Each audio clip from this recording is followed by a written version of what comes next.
चाले हैं, जिसके बाद एक युद्ध परिणाम स्वरूप में युद्ध घटित होता है। कोई भी युद्ध देखिए इस तरह से शुरू नहीं हो जाता अचानक, उसके लिए पहले तैयारी करनी होती है और उसके बाद की भी तैयारी करनी होती है। तो चलिए आज प्रकाश डालते शुरू करते हैं। देखिए दोस्तों, सबसे पहला पॉइंट है आज की रिपोर्ट का, दूसरों के पैसों से कारोबार करना।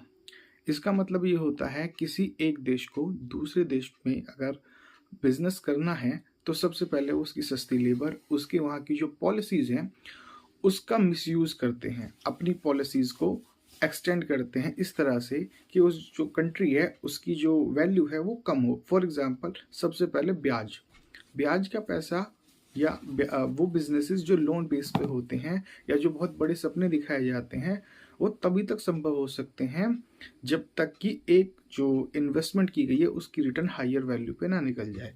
फॉर एग्जांपल हमने चाइना और पाकिस्तान के मॉड्यूल में देखा कि जब एक कंट्री दूसरे कंट्री को लोन प्रोवाइड कराती है तो उस जो कंट्री उस लोन के अमाउंट को पे करेगी, वापस भी देगी, उसके लिए भी बिजनेस होना चाहिए। और ऐसे में क्या होता है कि कंपनीज और जो जो पॉलिसीज़ हैं और जो कॉन्स्टिट्यूशन है उसके पास इतना पैसा नहीं होता है जिससे जनता के ऊपर बहुत ज़्यादा बोझ पड़ता है, कर के नीचे दब जाती है।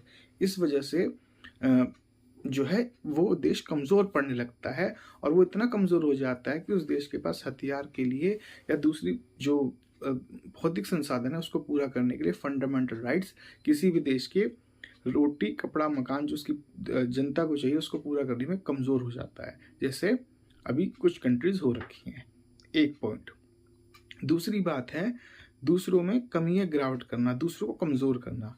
ये ऐसा होता है अगर इस दुनिया में जितने भी देश हैं उन सब की अपनी अपनी भौगोलिक स्थिति है, एक ज्योग्राफिकली कंडीशंस है। कोई भी देश अपनी किसी विशेषता के लिए जाना जाता है। जैसे भारत में कई राज्य हैं गेहूँ, ज्वार, चावल, मक्का के लिए जाने जाते हैं, दक्षिण मसाले के लिए जाना जाता है। उसी प्रकार से एक देश अपने यहाँ के संसाधन के लिए जाना जाता है। वो फसल हो सकती हैं, वो कोई मेटल्स हो सकते हैं, धातु हो सकती है, पानी हो सकता है, तेल हो सकता है, उसके पहाड़ या मैदानी इलाके हो सकते हैं जैसे हम गल्फ कंट्रीज़ में देखते हैं रेगिस्तान है पर उसके बाद भी डेवलपमेंट हाई है। तो वो अपना स्ट्रक्चर इस हिसाब से लेके चलते हैं कि हमारे यहाँ पे जो चीज़ें हैं उसके हिसाब से पॉलिसी बनेगी, वैसी नीति बनेगी, फिर कानून बनेंगे और लोगों को वो चीज़ें मान्यता करनी होगी।